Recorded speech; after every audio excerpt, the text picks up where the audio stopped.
Hello, everyone, and welcome to the webinar.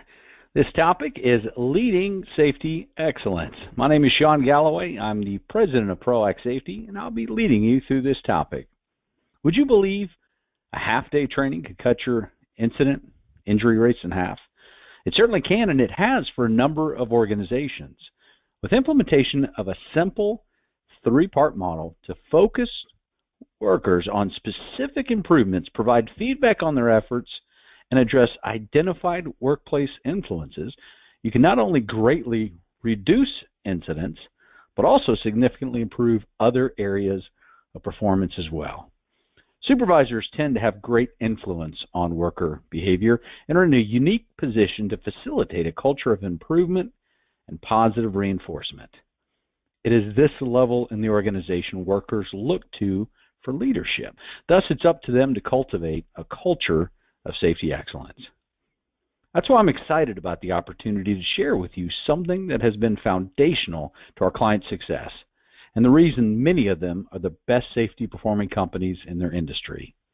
I firmly believe that organizations that capture and dominate market share do so with a higher level of engagement than their competitors. You know, in business, we seek to increase market share.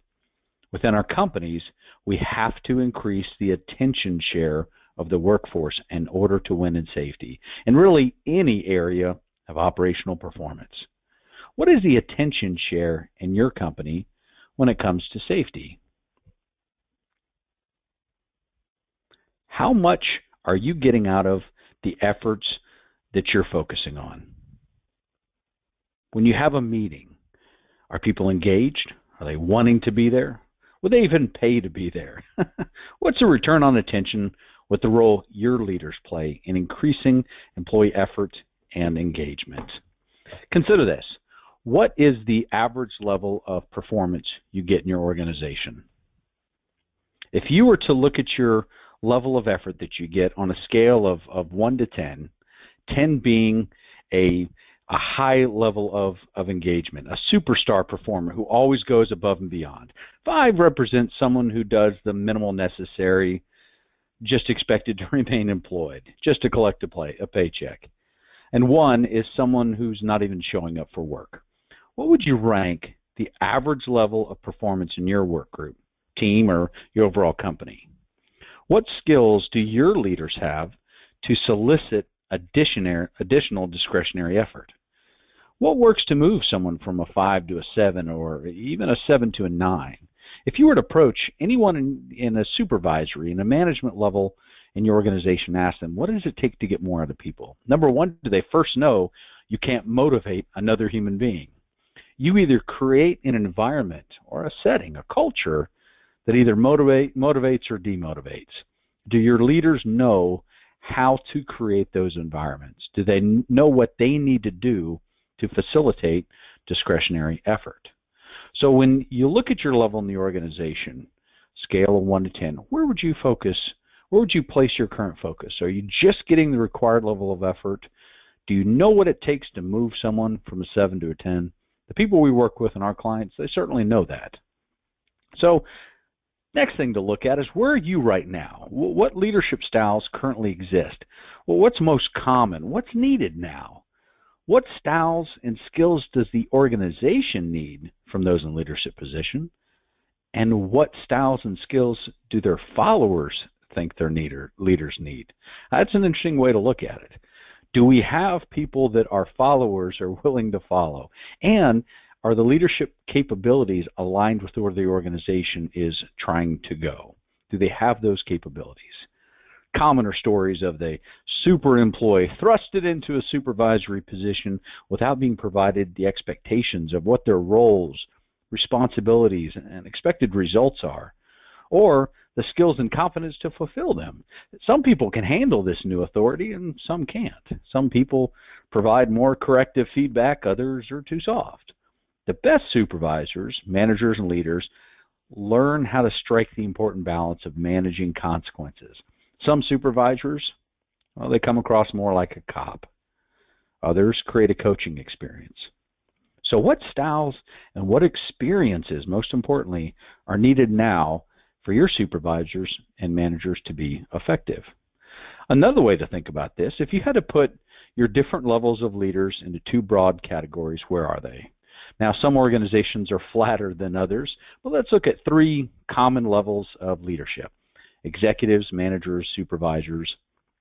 If you had to put them into these two categories, what percentage would you put in the category of those who are the change agents? They inspire new change. They drive for new change. They're really challenging the status quo, versus those that you put in the category that do a pretty good job of maintaining status quo. They're happy with the way things are, not really looking to facilitate innovation, to take to the next level. What I find is really interesting is, who do these individuals report to? If you have somebody that's in a level of a change agent, that they're really striving to get more out of people, but if they report to somebody that's okay with the way things are right now, how long is that person going to be in that position? How long will they be with the company? How long will they maintain that level of engagement themselves?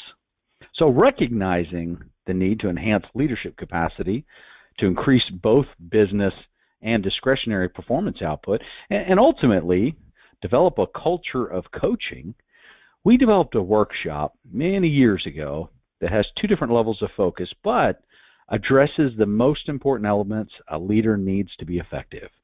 For the mid and upper level leaders, this is called leadership safety coaching. And for more of the frontline leader, the foreman, first line leader, what we call this is teaching supervisors to be safety coaches. This is something that we've been providing to hundreds of companies of all sizes across all industries around the world since 1993. What all have found is that while we at ProAct Safety focus on improving safety performance and culture, because that's what we're most passionate about, every client has found this contributes to performance improvement in all areas of operational performance. A great example of this is a pharmaceutical client that engaged us a few years ago to improve both quality and safety, as the two are hopelessly tied together. The first year, they had a 55% reduction in all incidents with injuries, but they won the CEO award for their company when they experienced a 17% increase in right first-time batches. It's a quality improvement that saved them over $30 million US the first year. While we here in our firm, we focus on coaching for blank safety performance, fill in the blank. These skills are universal. Teaching somebody how to coach for safety performance is the same way you coach for customer satisfaction, the same way you coach for on-time delivery. You coach for performance. You don't coach for results. So what's the performance you need your folks, your leaders to concentrate on? So let me show you what some of this looks like. One of the first things that we like to spend a lot of time with the people that we teach in these workshops is something that's called a three-step coaching model. It's something that was developed many years ago, and it's been a powerful tool. It's also powerful because it's easy to remember. There's 3 F's that make this up: focus, feedback, and facilitate. The focus is on performance. You don't coach for results, at least not ethically. You coach for performance. What's the desired performance? We go out and tell people, be safe. What does that mean? What does be safe mean? My oldest daughter right now, 17, is learning how to drive. I certainly didn't put her behind the vehicle for the first time and say, drive safely. But really, that's what we often do when we think we're coaching safety. We're reminding people to be safe. No. What does safe look like? What's the performance that would yield an injury-free outcome? That's what we have to focus on. You can't focus on 0 injuries. You can't focus on nothingness. You have to focus on what makes that a reality. So you focus on performance. You focus on behaviors. Behaviors in some organizations, it has a negative connotation. Imagine if your spouse told you they wanted to talk to you about your behavior at the party last night. You wouldn't be thinking about a positive conversation. Behavior, it's just an observable act. It's what you do. It's what you say. It's how you say things, like your body language and facial expressions. It's also your work product. But you focus on performance. So what's the desired performance? The purpose of feedback is to encourage effective future performance. It's not about changing the past. I love the comedy routine of Lily Tomlin. One of the things that she said many years ago in some of her stand-up routines, she would say that forgiveness means giving up all hope for a better past. You can't change what's already happened. The purpose of feedback is to encourage effective future performance. Do your leaders have the skills and know the many different ways to provide feedback? Is silence a form of feedback? You bet it is. If you walk by and you see somebody sitting on top of a ladder and don't say anything, didn't you just condone that action? Potentially. The purpose of feedback is to make it easy for people. How do we facilitate great performance that leads to our desired results? Facil just means easy. Are we facilitating desirable performance? So that means that we need to first identify, well, what kind of focus? If you have coaching that doesn't really concentrate on specific performance objectives, the theory doesn't become implementable. And if it's not implementable, it's not going to be implemented by the folks we need to do the work out there. So we have to identify the focus. So another way to look at this are the types of behaviors that exist. These behaviors have always been there in safety. I came up with this model a few years ago to highlight the differences. So there's 4 types of behaviors in safety. They fall into 2 categories. The first one, incident prevention, injury prevention. The 2 types are mandatory and discretionary. For a desirable culture, the other category, there's mandatory and discretionary. For incident prevention, you don't say, pretty please lock out and tag out that piece of equipment. That's something that you have to do. For discretionary, like don't put any part of your body where your eyes haven't previously scanned. That's discretionary. That's not something you can control. That's something that you have to try to influence. For desirable culture, there are things that are mandatory, like reporting certain types of incidents within a certain period of time, not harassing your fellow employees, showing up to safety meetings. But there are things that are also discretionary. What if all of your employees wanted to lead safety meetings, give toolbox topic, lead certain conversations? What if they were the ones asking for the safety meetings? That's not incident prevention specifically. That's the type of culture that we're after. So what do you want your leaders to coach for? Now, in a lot of organizations, we can analyze this data. There's several different ways you look at the data, but we can identify specifically what the performance targets need to be. Through conversations and a bit of an analysis of the organizational culture, you can identify specifically what the focus needs to be for the desirable culture. But you have to identify that focus. And we recommend it's driven by data, not opinions. So next thing is feedback. How do we provide feedback that helps people be successful in the future and make the right decisions when the leader's not around? Culture is what's common. Part of the byproduct and the artifact of that is what people do when nobody's looking, or what do the employees do when those in an enforcement role aren't around. And that's a part of your organizational culture. So what feedback are we providing people to help them make the right decisions rather than trying to be punitive or finding fault or punishing people? I've been fortunate to visit all 50 states here in the United States and dozens of other countries as well. Most states, and a lot of countries also, have things throughout their state that say click it or ticket, $240 fine. I pulled over and took this picture when I was working with an organization in North Carolina, and at the time they had an anonymous observation process with people sitting at intersections with clickers. Click, they were wearing their seatbelt. Click, they weren't wearing their seatbelt. And they posted the score. So you can see the sign here. It says Kinston seatbelt use. Last month, 89%. Record, 95%.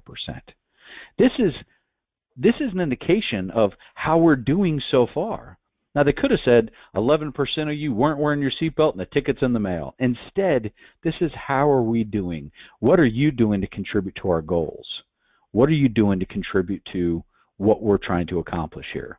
How does the feedback help with that? Do your leaders know how to give the different types of feedback? Another way you could look at it is in safety specifically, we're very well known for mostly concentrating on the results, the lagging indicators. We give people our scores. Halfway through the year, here's how we're doing. But it doesn't really tell people how to improve. Even when you get better and better at safety, your data before it hits 0 does something pretty nasty to you. It loses its statistical significance. What that means is it no longer presents trends for you to respond to. So you get past the point of being proactive to where you're pretty much you're pretty much wagging the dog at this point. You don't know how to improve because there's these random data points that are out there. Imagine if coaches did this in football, in performance. If it's halftime, we only gave the score as the team's going into the locker room. Well, what do we do with this information? Clearly, you can see in this picture that the Texans are losing pretty bad, 10 to the New Orleans Saints, 28. It's not until we look at the performance data that we can see why. It gives us insight into why we have the scores that we have. Look at the rushing yards, 28 to 113. Look at the total yards, the turnovers. That's not a good thing, by the way. The time of possession, 8:35 to 21:25. This tells us why that the Saints went on to win this game at the end of it. By the way, if you really want to expand your thinking on performance measurements and moving from lagging to leading to what we call transformational indicators, contact us and I'll be happy to share with you a few articles and short videos that I promise will change how you think about measurement indicators. So on this topic here, though, what information are your coaches, those in leadership position, providing to people that helps them get better? When you look at what measurement is supposed to do, it's supposed to prompt, direct, align, motivate behavior. Does the feedback, the measurement feedback your leaders give, does it help with that? Or could they be improved by other things to communicate with their folks? Do they understand how human behavior works? Do they understand what influences it? Why we do what we do? This is just one of the many models in behavioral sciences and the performance management and social sciences that are critical that people understand to give us insight into why we do what we do. For example, the one very famous model that's taught in a lot of organizations is the ABC model. It's one of the most effective models that clearly outlines an example of why we do what we do. An antecedent is something that prompts you, triggers, nudge, influences you. A behavior is what you do when you're prompt, nudged, and the consequence is what happens afterwards. Now, there's a lot more to this, obviously. What gives weight to consequences? How timely are they? How consistent are they? But this model affects us all, whether we realize it or not. An example I like to use, it's a simple one and easy to remember in the workshops, is a ringing telephone. When the phone rings, do you answer it or not? Now, if every time you answer the phone you like who's on the other end of the call, you're much more likely to answer it when it rings again. Now, I'll mention my oldest daughter. She's 17. I have two other daughters, 10 and 7. You know, at some point, I stopped answering the phone because when it would ring years ago, it was actually for me. Now when the house phone rings, it's never for me anymore. I don't answer it anymore. I know in a few years, though, as it'll pass, the phone will ring and I will start answering it again because my kids will have moved out of the house and it'll finally be for me. But I'm pessimistic, I guess, that I know that probably a few years after that, I'll probably stop answering the phone because it'll likely be my kids again calling, asking for money. So we think about this model. There's a lot of things that influence us to do what we do, and the consequences that we have are impactful into the decisions that we make. So do we understand why people do what they do and what influences them? Another model that it's important that leaders at all levels understand is what influences somebody to take a risk. Now, there's a lot of other great brain science that we teach in this, but a simple one that my business partner, Terry Mathis, and I put together several years ago, based on 1,200 projects, we found there are 4 key things that influence somebody to take a risk. Their perceptions about the risk. I've done it this way, never gotten injured. What's the big deal? Their existing habits. I just had a call with an organization that they're trying to improve housekeeping. They build some really big things in these factories that are very unique, and there's a lot of 4x4s around the location that they use as part of the build process. And one of the things that the site did is they went out and got these huge bins for everybody to put the 4x4s in, pieces of wood, by the way. And unfortunately, nobody was using the bins. Well, they'd gotten in the habit of contributing to an undesirable housekeeping, so now they had a new habit. They thought it was an obstacle or a barrier that they tried to address, but they still have another issue. People do things for a reason. If you don't understand the reason, we can't change performance. I was working with a branch of the military a couple of years ago, and as we were getting a tour of the facility, the young officer was explaining the things that they do there, and one of the things that they were challenging with, this is a base where This branch of the military works on aircraft to be sent back out to theater and while we were battling 2 wars here in America a few years ago. So as they were sending these birds back out into the field, one of the things that they were running into while they were working on these aircraft was people were using a homemade spanner wrench. Well, naively we asked them, well, why are they using a homemade tool? And the answer we got was, I don't know, but every time we find them, we have to write them up. And talking to people, we found out within 30 minutes there was a tool crib that you had to stand in line at. They only had a few of these because it was situational. It wasn't something everybody kept in their crib, in their tool area. So somebody would have to go check it out. If one person got it, that means other people didn't. The rumor mill would get around on who might have it. Somebody might come borrow it out of the toolbox. Guess who got in trouble when the tool didn't get turned back in? There was an organizational influence that was encouraging people to take a risk.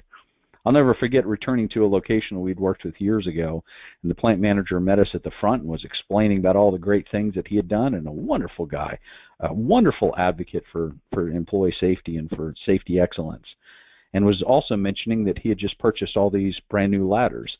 We weren't 50 feet in the facility, and guess what we saw? Somebody using one of the old ladders. So we watched the plant manager walk up to the individual and ask the employee, why are you using all these old ladders? I bought you new ones. The employee pointed over to the maintenance shack and said, they're all locked up. Who's got the key? Just because we address one influence doesn't mean that we've addressed them all. When you develop action plans to improve safety, essentially you're making a bet. You're making a bet that it will pay off. This is why it's important to understand the influences, because as you act on addressing the influences, we have to look at it that, well, did it indeed change performance? And this is why it's critical that leaders understand the different things that influence risk so we can teach them how to proactively address it before somebody gets injured. Another model we teach is, again, very simple to understand. It's another powerful 4-step performance management model. If you want to effectively shape performance of anyone, you have to be able to answer these 4 critical questions. Number 1, what do you want people to do? And again, it has to be behaviorally defined. You can't define it in results term if you're trying to coach for performance. What do you want people to do? Go back to the driving safely. What does driving safely look like? What are the things somebody needs to do to have a safe outcome? Number 2, how do you communicate it to them? And I'm going to talk about that in just a minute. But communication has to have a sender and a receiver. Both have to be turned on and tuned in to the message. I love what the Irish playwright George Bernard Shaw said, the single biggest problem in communication is the illusion that it's taken place. So how have we communicated to the individuals? Is it more of what I call a receipt of communication? Here, we have a new policy. Do me a favor, sign that you read it.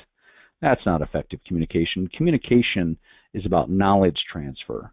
Are we transferring knowledge, and are we verifying the knowledge was indeed transferred and understood?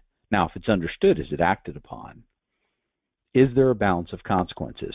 What happens if someone does what you need them to be doing? What happens if they don't? Do you have a good answer for that?